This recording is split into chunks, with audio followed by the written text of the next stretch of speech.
தமிழ் சினிமாவை தன் இருவிழியால் கட்டி போட்டிருந்த சில்க் ஸ்மிதா பிறந்த தினம் இன்று. பலருக்கும் இன்னைக்கு சில்க் ஸ்மிதா தான் ஃபேவரட்டான ஆக்டர். அவங்களை அடிச்சுக்கக்கூடிய அளவோட இன்னொரு பெண் பிறப்பது ரொம்பவும் அரிது.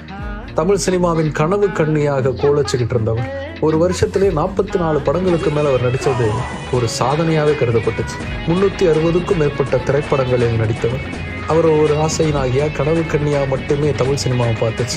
ஆனா அதை தாண்டி அவருடைய அற்புதமான நடிப்பு வெளிப்பட்ட திரைப்படங்கள் ஒரு சிலது தான். விரல் விட்டு எண்ணிடக்கூடிய அந்த